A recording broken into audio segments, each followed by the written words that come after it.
Bonsoir, chers disciples en mission, et aujourd'hui, par la grâce de Dieu, 4e jour, très important pour nous parce qu'on est à l'atterrissage. Demain dimanche, nous allons tous atterrir, venant au culte avec beaucoup d'attente envers le Seigneur, priant comme un seul corps, comme une famille, et remerciant Dieu pour ce qu'il a accompli dans l'année avec une série de déclarations prophétiques pour couronner ensemble ce que le Seigneur a commencé dans nos vies.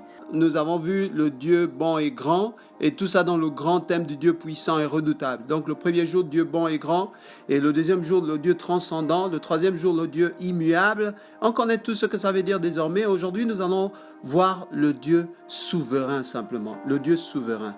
Qu'est-ce que ça veut dire le Dieu souverain? Le Dieu qui a l'autonomie dans ses agissements et que rien n'oppose.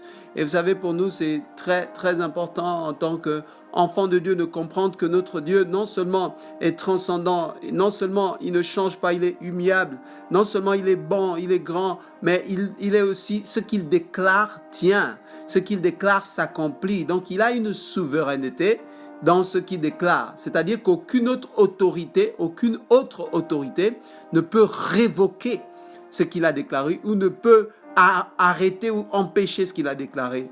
Découvrons ce que la Bible dit dans Job 42, le verset 2. Il déclare, Job lui-même, « Je reconnais que tu peux tout et que rien ne s'oppose à tes pensées. » C'est Job qui le déclare. Vous savez, Job venait là d'une perte. Il avait perdu ses biens, il avait perdu toute sa famille. C'était un homme très riche.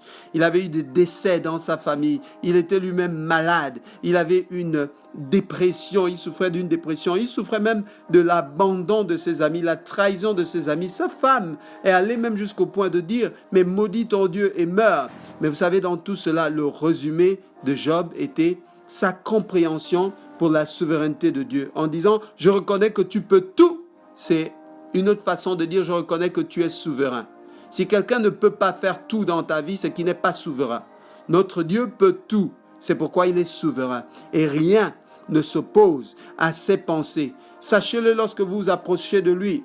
Et vous savez, Dieu voit notre situation, mais Dieu nous permet aussi de voir sa souveraineté dans notre situation. Ça veut dire que quand tu comprends la souveraineté de Dieu, en fait, tu vas le magnifier au milieu de tes problèmes. Si tu ne comprends pas la souveraineté de Dieu, en fait, tu vas magnifier tes problèmes au milieu du Seigneur et dire que mais non, Seigneur, ce que je traverse là, c'est ce que Job avait commencé à faire. Mais Seigneur, moi je suis saint, je faisais des sacrifices, je fais ceci. Après, quand il remarque que, oh, Dieu est beaucoup plus grand que ça, il s'est calmé. Tu n'as aucun problème qui peut arrêter le plan de Dieu dans ta vie. Il faut que tu le saches dès maintenant. Et tu dois comprendre, comme Job, mais croire aussi à la souveraineté de Dieu, au fait qu'il puisse faire tout. Et cela va influencer la façon dont tu vois les choses au milieu même de ta situation. Tu sais, au milieu de ta situation, tu peux décider d'avoir la foi ou tu peux décider de vivre dans la frustration et le doute. Si tu n'as pas la foi, c'est parce que tu ne comprends pas la souveraineté de Dieu. Si tu comprends que Dieu peut faire tout, il est grand, il est souverain, à ce moment-là, tu vis dans la foi, tu lui fais confiance. Tu sors de la frustration et du doute, tu lui fais confiance. Ne sais-tu pas que dans Romains 8, 28, la Bible déclare, vous le connaissez, que toute chose concourt au bien de ceux qui aiment Dieu, de ceux qui sont appelés selon ses desseins, c'est-à-dire selon ses plans, selon ses buts. Ça veut dire que tout ce qu'on parcourt dans nos vies vise à accomplir le plan de Dieu.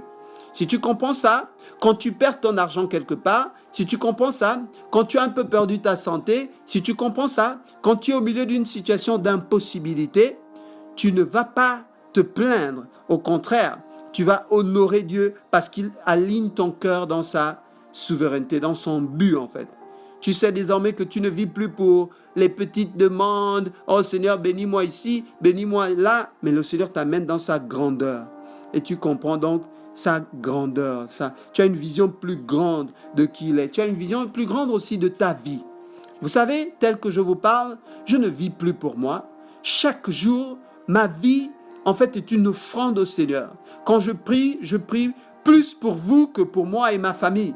Il faut que vous le sachiez. Pourquoi ? Pas parce que je veux faire bon semblant, mais parce que simplement ma vie est alignée sur la souveraineté de Dieu et elle existe désormais pour un but plus grand que mon existence à moi-même. Sachez-le. Dans sa souveraineté, Dieu nous aide à voir son but, à le voir aussi lui-même. Job 42, 5 à 6, 2 versets plus tard, la Bible dit « Mon oreille avait entendu parler de toi, mais maintenant, mon œil t'a vu. C'est pourquoi je me condamne, Seigneur. Je me répands sur la poussière et sur la cendre.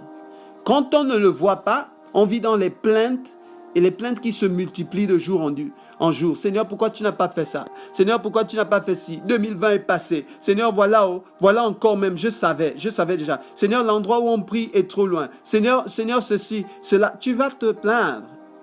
Mais quand tu vois la souveraineté de Dieu, tu vas vivre comme Job. Au-delà de ce qu'il a dit, c'est la repentance qui a conclu sa vie. Il dit que mon oreille avait entendu parler de toi, mais maintenant mon œil t'a vu. C'est pourquoi, puisque mon œil t'a vu, je me répands, je me condamne. Qu'est-ce que j'ai fait contre toi? Je me condamne, Seigneur, je me répands.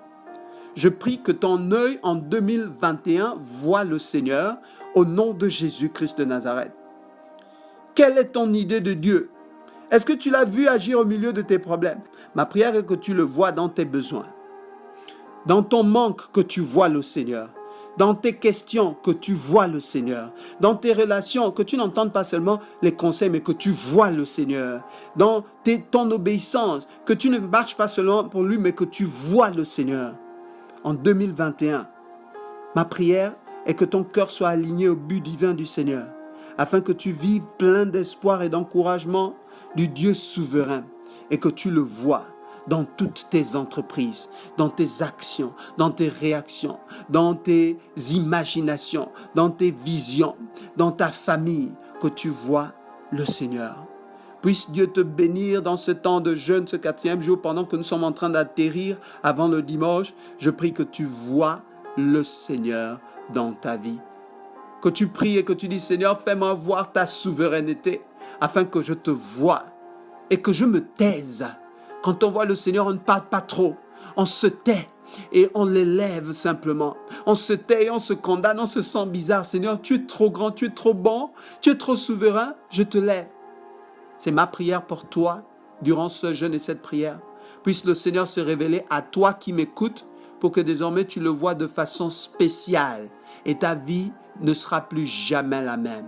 Au milieu du trouble, au milieu des problèmes, tu vas être comme Job. Tu vas glorifier le Seigneur et tu vas dire, mon œil l'a vu. Personne ne pourra te détacher de ta foi. Que Dieu te bénisse. Disons Amen et Amen et prions ensemble.